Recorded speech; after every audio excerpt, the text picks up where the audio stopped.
Bueno, continuamos en la enseñanza del modelo de Jesús, en el capítulo 1. Estamos viendo ahora según la visión de Lucas, el médico amado.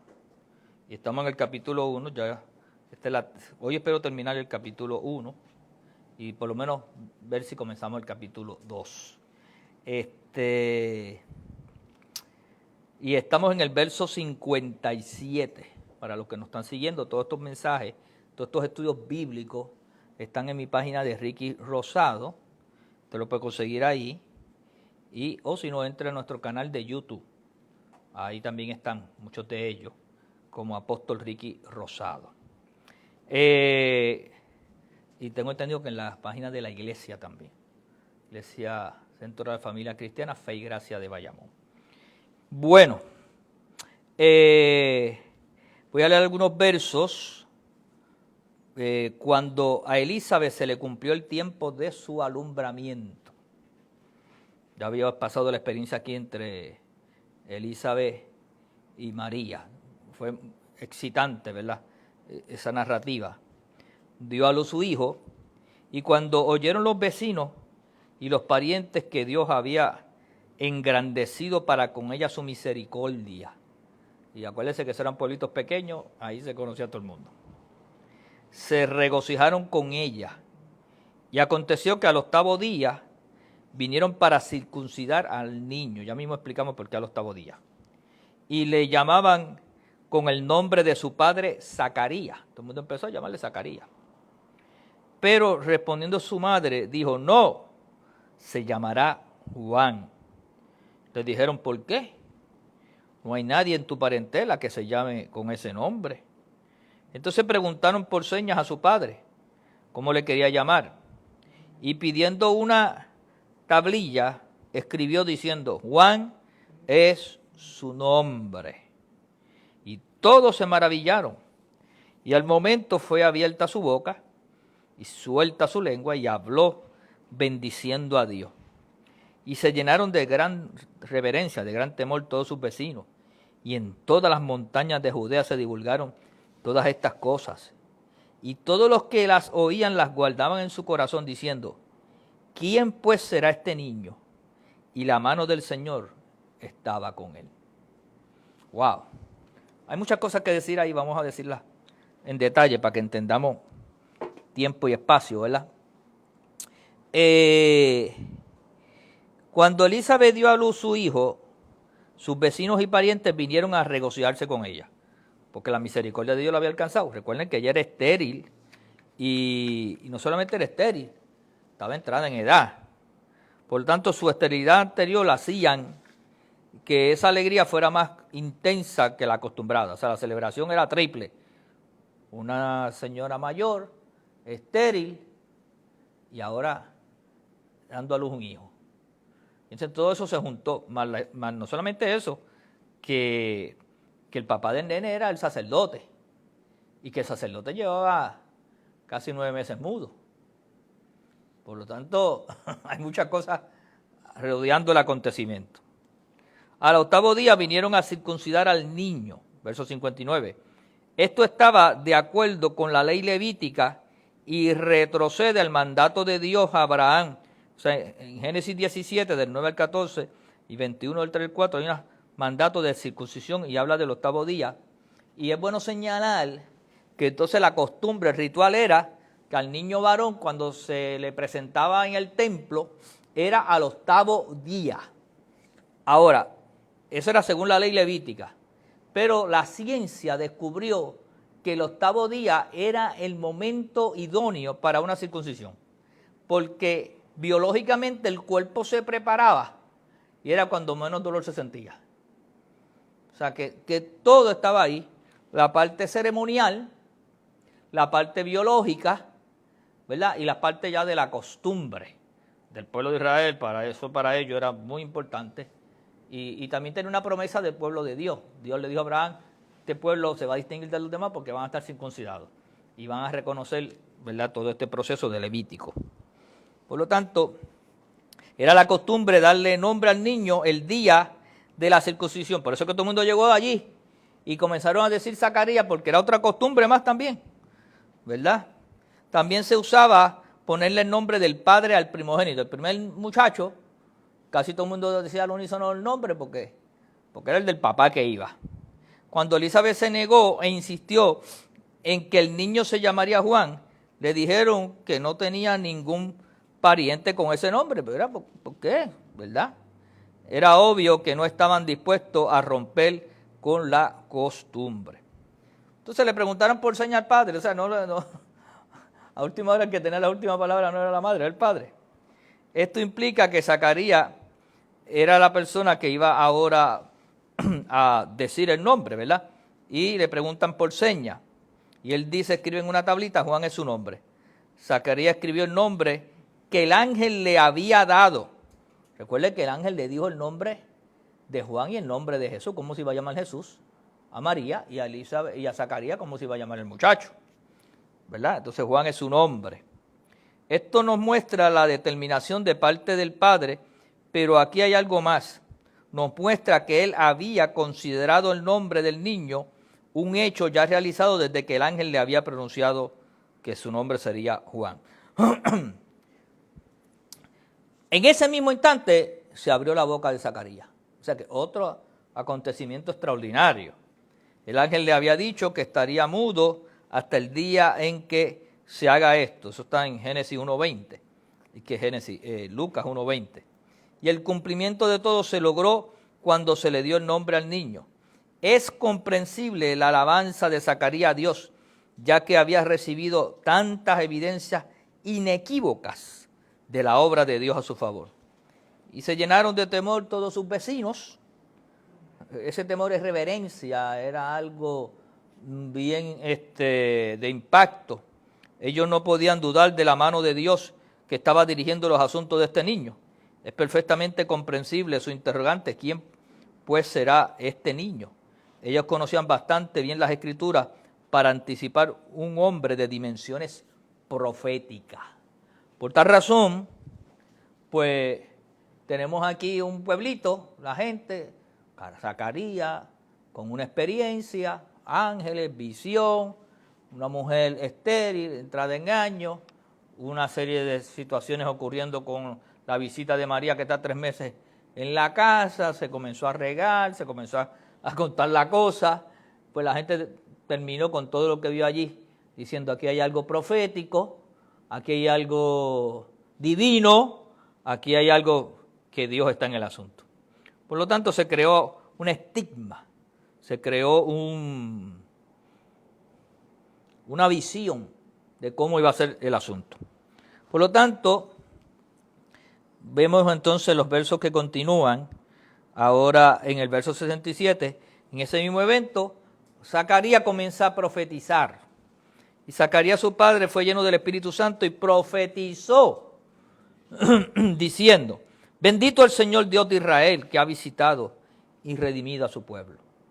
Está ahí declarando proféticamente cumplimiento del Mesías.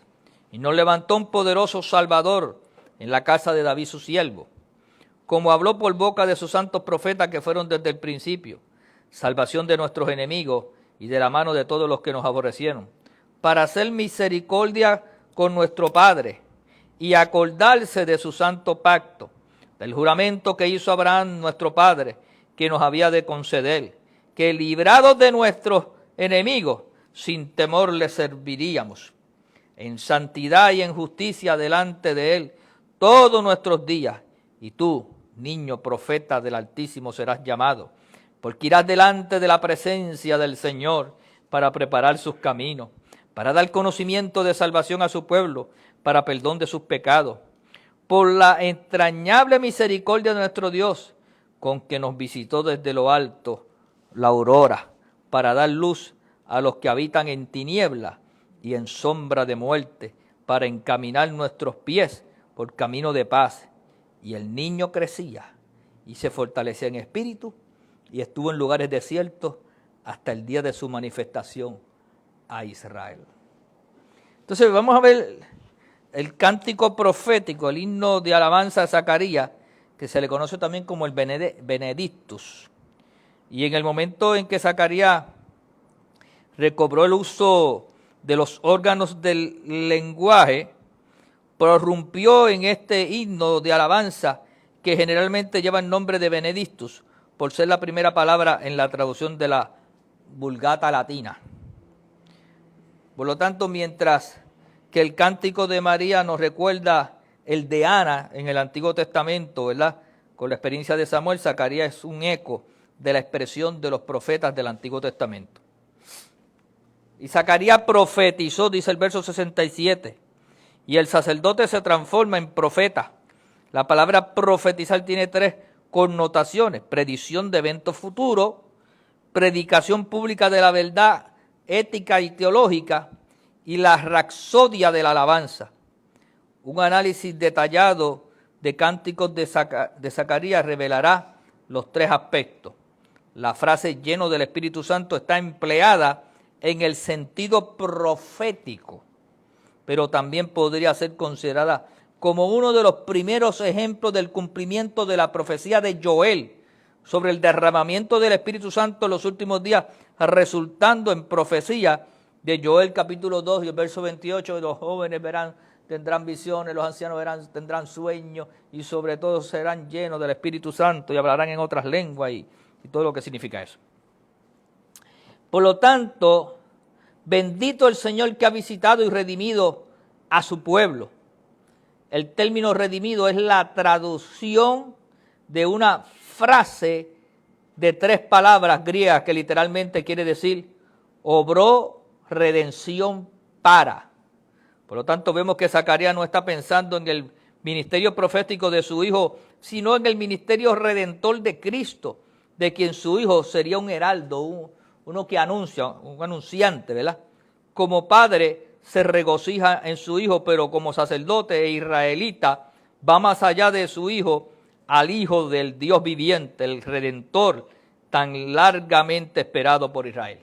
O sea que este acontecimiento de la expresión de Zacarías es un acto de cumplimiento profético, y es lo que está validando y ratificando lo que los profetas anunciaron, lo que Dios había revelado desde un principio, y ahora estaba anunciando que todavía no había nacido, que nace 9 meses más tarde, por decir, ¿verdad? Ese tiempo, entre 6 a 9 meses más tarde. Y entonces tenemos aquí la expresión y la experiencia de que él está adorando y reconociendo que llegó el Salvador del mundo, y que su hijo lo que tiene es la encomienda de preparar y anunciar el camino. Es un heraldo, un anunciante, un evangelista, ¿verdad? Y entonces dice, y ha levantado para nosotros un cuerno de salvación en la casa de su siervo David. Los cuernos eran símbolos bíblicos de fortaleza. Zacarías ve mediante los ojos de la profecía a un poderoso Salvador, un fuerte libertador. Su asociación de este Salvador con la casa de David parece aclarar dos cosas. Primero, el Salvador es el Mesías largamente prometido y esperado. Y segundo, que él está identificando con el hijo aún no nacido de María, a quien Elizabeth, inspirada por el Espíritu Santo, ya ha denominado mi Señor. O sea, se está identificando, está reconociendo, está validando como sacerdote y profeta en este momento la venida de nuestro Señor. Por boca de sus santos profetas, él ve la dispensación que está comenzando como el cumplimiento de una corriente profética que viene desde el principio del mundo. Entonces, él está haciendo el resumen profético de todo lo que el Señor había ya delineado y diseñado, y ahora está el punto, ¿cómo diríamos cuando dicen en las novelas o en la drama? El punto culminante, ¿verdad? El punto central, el desenlace de todo esto, estaba ahí dándose ya el momento pico, ¿verdad?, de la profecía del Mesías. Entonces, salvación de nuestros enemigos. ¿Cuáles son esos enemigos en esencia? Algunos podían pensar que era la política, que era todo aquello. Bueno, también en parte iba a haber algo que eso iba a crear un precedente, pero era de dos enemigos principales. El pecado y Satanás son los más grandes enemigos del hombre. Y Cristo vino, como sabemos, para salvarnos de estos dos enemigos. Quizás Zacarías tuvo alguna comprensión del aspecto de la verdad que estaba pronunciando. ¿Ves? Eso fue lo que vino el Señor. Derrotó a Satanás, acabó con el imperio que tenía la muerte, le quitó las llaves, le quitó toda autoridad y venció el pecado y nos redimió. Y esos dos enemigos han sido derrotados. Y eso fue lo que vino a Cristo. Será nos toca a nosotros vivir en la dimensión de lo que ya el Señor preparó para nosotros. Para hacer misericordia con nuestros padres y acordarse de su santo pacto, del juramento que hizo Abraham, nuestro padre. Aquí Zacarías se está refiriendo a las promesas mesiánicas del antiguo pacto, testamento, ¿verdad? Dios estaba ahora demostrando su fidelidad en el cumplimiento de sus promesas y honrando su juramento. Que librados les serviríamos. La liberación de Dios nos obliga a servirle. Por gratitud, por gracia, por misericordia, por gozo. Pues si nos libró. Y uno libre, pues sirve libremente. En santidad y en justicia, la promesa de Dios y el cumplimiento de aquellas promesas en la obra redentora de Cristo incluyen la santidad personal y la justicia para sus hijos. Los versos 73 al 75 han sido llamados que Dios otorga el Evangelio. Aquí podemos encontrar liberación, dedicación y servicio, disposición en santidad y en justicia y duración todos nuestros días. Todos nuestros días tendríamos todos esos beneficios. Y tú, niño profeta del Altísimo, serás llamado profeta del Altísimo. No solo está contento de que su hijo sea subordinado al hijo de María, sino que se gloria en el hecho de que Juan va a ser un profeta del Altísimo y precursor del Señor Jesús. Y después Jesús lo reconoció, como yo le dije en otras ocasiones, como el más grande de los profetas, para dar conocimiento de salvación, para perdón de sus pecados. Con que nos visitó la aurora, que está en el verso 78, literalmente la aurora de lo alto nos ha visitado nuevamente. La atención de Zacarías ha vuelto a Cristo. Estas palabras son eco de la profecía de Malaquías capítulo 4 y el verso 2. O sea, que vemos a un Zacarías hablando de muchos acontecimientos proféticos del Antiguo Testamento y el cumplimiento culminante. Y el niño crecía y se fortalecía hasta el día de su manifestación a Israel, que es el verso 80. Aquí tenemos en una frase 30 años de la vida de Juan. Durante este lapso su desarrollo físico fue normal, se fortaleció en espíritu y aguardó detrás del escenario la señal del Señor que le mostraría que había llegado el día para comenzar su gran obra. Aquí vemos una de las virtudes cristianas más importantes y más raras: saber esperar cuando te toca, la paciencia. Esa nos da trabajo a todos y por eso es que nos pasa lo que nos pasa. Dios nos ayude y nos coja confesados. Bueno, vamos al capítulo 2, nos va a dar tiempo de tomar algunos versos del capítulo 2. Vamos a leer los primeros 7 versos, que es el nacimiento ahora de Jesús. Ya vimos el nacimiento de Juan desde la perspectiva de Lucas, con una mentalidad más universal, más para los gentiles, ¿verdad? Y aconteció en aquellos días que se promulgó un edicto de parte de Augusto César. Acuérdate que Lucas verá con detalle, con fechas, con épocas, con costumbres. Que todo el mundo fuese empadronado. Este primer censo se hizo siendo Cireno gobernador de Siria. E iban todos para ser empadronados, cada uno a su ciudad.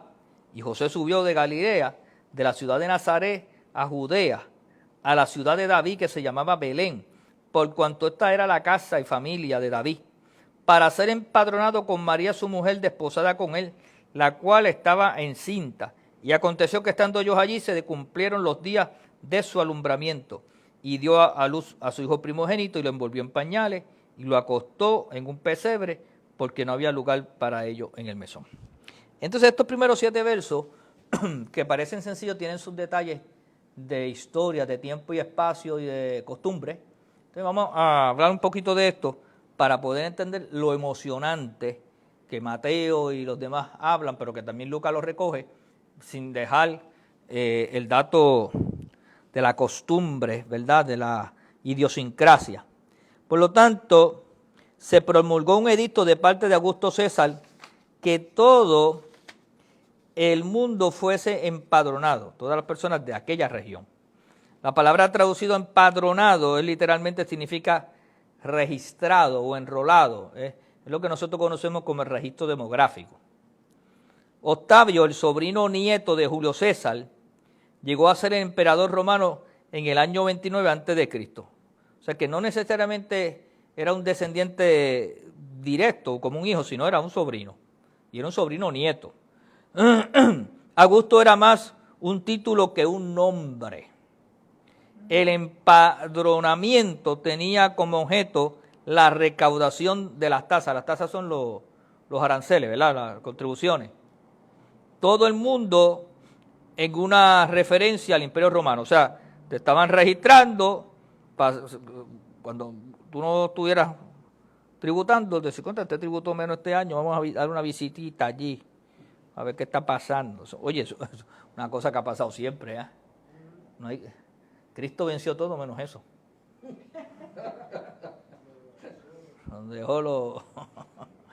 Nos dejó ese aguijón en la carne. Pablo dijo que tenía un aguijón en la carne y nosotros tenemos este también. El hecho de que Lucas sea el único escritor de la época cuya obra existente menciona el decreto no implica que esto fuera un error. Que Lucas dio unos detalles que otros no dieron. Este primer censo se hizo siendo Cireno gobernador de Siria. O sea, había habido uno ya. O sea, que como nosotros acá cada 10 años lo revisan. En lo que tocaba, de hecho que el de nosotros se equivocaron por 170,000 personas. Ahora somos menos gente. Hace un año atrás éramos 3.2 millones. Ahora lo revisaron y somos 3 millones 140,000. Somos menos, hermano. Y el 30% somos mayores de 60 años.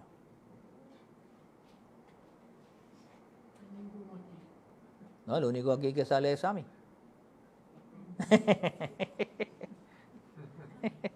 O sea, que no es el 30, que es el 90. Oh, gloria a Dios. Por lo tanto, no, y Grace. Tampoco me busco un problema yo de camino a casa. No, y tú tampoco. Mira, ven acá. ¿Cómo? No, pero no han llegado. ¿Por qué? ¿Cuándo tú llegas? Pero Grace no. ¿Qué pasa? Pues respeta, falta todo, chacho. Para Grace tú le dices, ella está contando, dice que falta una década, dice ella. Gloria a Dios. El primer censo se hizo siendo Cireno gobernador de Siria. Y en lo que tocaba a las divisiones del Imperio Romano, Judea era parte de Siria y subordinada a su gobernador. Por lo tanto, Cireno fue 2 veces gobernador de ese territorio. Revalidó. Bueno, tuvo un tiempo, después no tuvo y después volvió. La época de la cual Lucas hace referencia, luego entre los años 6 al 9 después de Cristo. Cada uno a su ciudad, es decir, a la ciudad de sus antepasados. Aunque este censo fue el resultado de un decreto del gobierno romano, la costumbre de que cada persona debía ir a su ciudad de origen no era romana, sino judía. Los judíos querían que tú te censaras de donde tú eras. Los romanos no importa, los romanos querían era llevar el censo. Los judíos todo lo mezclaban con ceremonias, rituales y todas esas cosas. José subió a la ciudad de David, Belén, de acuerdo con el método indicado en el verso 3, porque él era de la casa y familia de David. Entonces fue al lugar donde era la familia de David, de Belén. Con María, su mujer. Véase el comentario sobre 1.27. No, cuando digo 1.27, Lucas 1.27. No había ley ni judía ni romana que exigiera que María lo acompañara. Porque con el hombre ir y decir la información, con eso era suficiente. Sus razones para acompañarlo pueden haber sido varias. El amor con José, no te dejo solo, yo estoy contigo. No. Su cariño por Belén, por ver a su pueblito, a ver la gente, ¿verdad? Y su deseo de que José estuviera con ella cuando naciera su hijo, y más importante de todo. ¿Ves? Y el más importante de todo, la dirección del Espíritu Santo. Digo, vete con José porque tú vas a parir ya mismo, mía. Estando ellos allí, se cumplieron los días del alumbramiento. Entonces dio a luz a su hijo primogénito. El término clara, porque la Biblia dice así, su hijo primogénito, ¿verdad? El término claramente implica que María por lo menos volvió a tener otro hijo. Y en otras partes se menciona específicamente los nombres de sus hermanos, los hermanos de Jesús, Mateo 13:55, Marcos 3, del 39 al 35, ¿verdad? El hecho de que veamos a María, que haya tenido más tarde otros hijos, no disminuye en la menor forma ni la dignidad ni la santidad de ser la madre de nuestro Señor Jesús, sino hace sentir ninguna necesidad de justificar los hechos.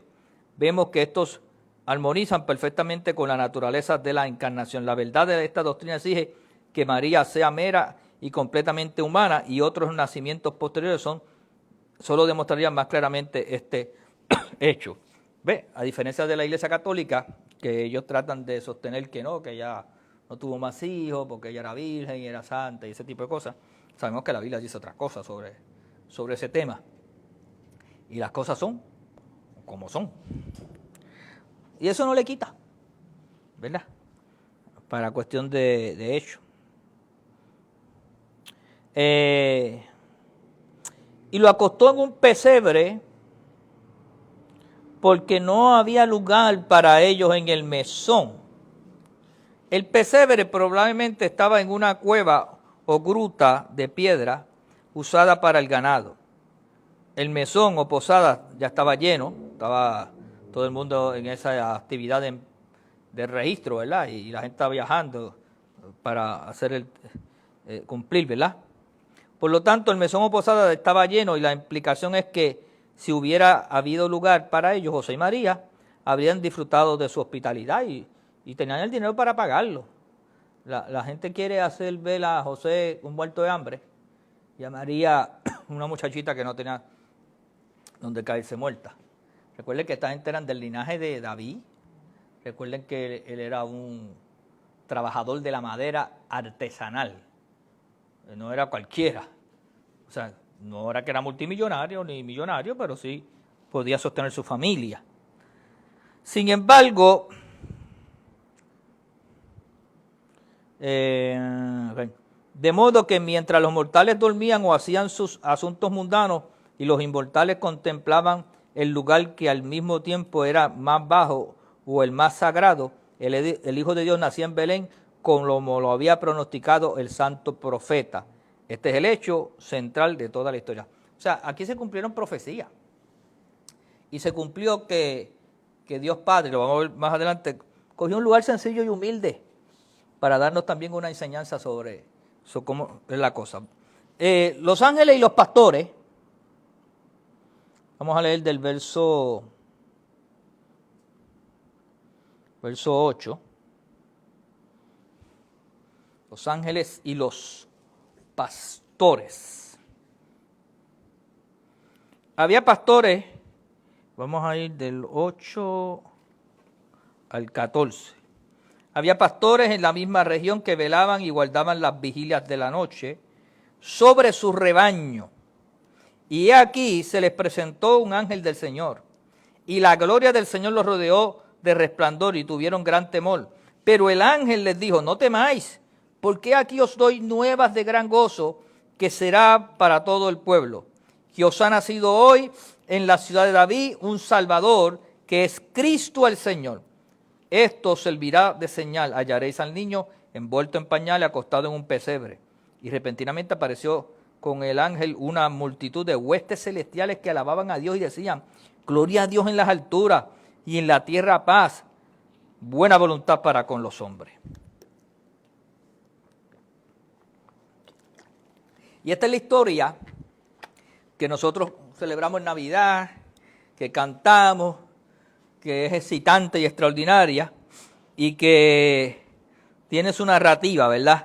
Y vamos a ver un poquito de ella en algunos detalles para que comprendamos el contexto, ¿verdad? En la misma región significa que había campos de pastoreo cerca de Belén. 1000 años atrás, David cuidó las ovejas de su padre en este mismo lugar. Miren lo profético que es esto. Ahí mismo, donde estaban los pastores, los ángeles se le aparecieron. Y ahí David cuidaba las ovejas. Ahora, entre los judíos la ocupación pastoril era una de las más bajas. Y es probablemente por esta razón que Dios escogió que los pastores fueran los primeros en saber del nacimiento de su hijo. O sea, la gente más simple y sencilla, los trabajadores de menos preparación posiblemente, son los que de primera línea el Señor escoge para hablarle de que el niño ha nacido. Esto concuerda con la elección de un establo para el nacimiento. ¿Ves? Todo fue en algo, diríamos, privado, íntimo, sin mucho... ¿Perdón? Sí, lo más simple posible, ¿verdad? La palabra griega traducida, velaban, tiene más el sentido de moral que el de pasar meramente la noche con las ovejas. Ellos vivían ahí con sus ovejas, ellos tenían sus casas ahí. Estos pastores vivían quizá en tiendas o barracas donde cuidaban sus rebaños.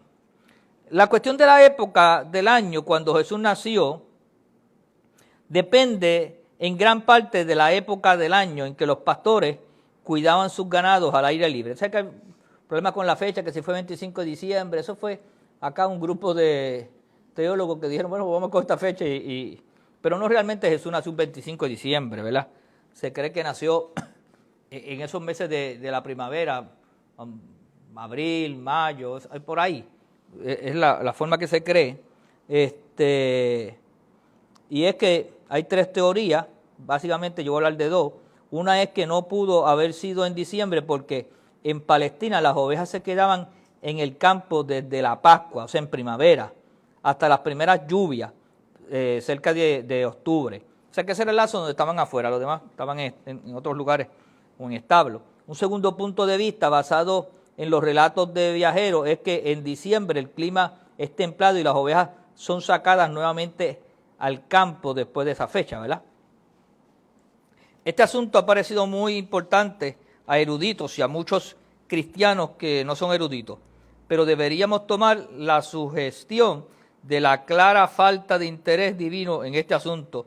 Dios en su revelación permanece en silencio al respecto. Sin embargo, si Edrenstein, que es uno de los teólogos, está en lo correcto de su teoría al decir que estos pastores cuidaban los corderos para los sacrificios del templo, tenemos otra razón de que los pastores fueran los primeros en oír el anuncio de la aparición del Salvador. Aquí habría una relación simbólica del Cordero de Dios que llegó a ser el Cordero del sacrificio para el hombre. O sea, ellos estaban preparando ya para los sacrificios, no para pastarlos. Y entonces, pues, llegó el Cordero de Dios. Y aquí el Cordero de Dios que quita el pecado del mundo. Cada cosa tiene su simbología y su cuestión en el calendario profético, ¿verdad? Y a veces, pues, nosotros creemos que las cosas se dan en la nada. Y también tiene una simbología que para ciertas personas o grupos o épocas tienen una relevancia y una importancia. A lo mejor tú y yo desde acá lo leemos y lo que nos interesa fue que nació. A ellos les interesa proféticamente cuándo nació, por qué nació, para corroborar que era el Mesías, ¿verdad? Se les presentó un ángel del Señor. Un ángel se paró donde ellos estaban y la gloria del Señor les rodeó de resplandor. La palabra traducida gloria, cuando se refiere a Dios o al Señor, a menudo da el sentido de brillantez o luz. La palabra resplandor llevaba la misma idea. Así que fue la luz de Dios la que de repente iluminó toda aquella campiña cuando se le apareció el ángel y tuvieron gran temor. Temor ahí es reverencia. Ellos tuvieron grande reverencia, ¿verdad?, por lo que estaba aconteciendo. Pero el ángel les dijo, no temáis, os doy nueva de gran gozo para todo el pueblo. Aunque el temor era una reacción natural, las nuevas que el ángel trajo eran las mejores noticias que el mortal jamás había oído. Los ángeles se regocijaron esa noche por la buena ventura para el hombre, para la humanidad, por causa de que la redención era para los hombres caídos y no para los santos ángeles. Aquí llegó el momento de la salvación, de la redención. Comenzó ese proceso, ¿verdad? Os ha nacido hoy un Salvador. La palabra favorita de Lucas y su compañero Pablo siempre la estaban usando. De hecho, la usaron más de 40 ocasiones en sus escritos. Salvador, salvación. Porque eso fue lo que vino Cristo, a salvar, a rescatar. Aunque los pastores probablemente habrían interpretado una salvación social y política, la totalidad del Nuevo Testamento, la respuesta sin lugar a duda como moral y espiritual. O sea, ellos estaban esperando un Mesías que lo iba a libertar de Roma, que lo iba a libertar de la fuerza política. Pero la salvación era del alma, del espíritu, moral. Era una transformación para toda la humanidad, de conciencia espiritual.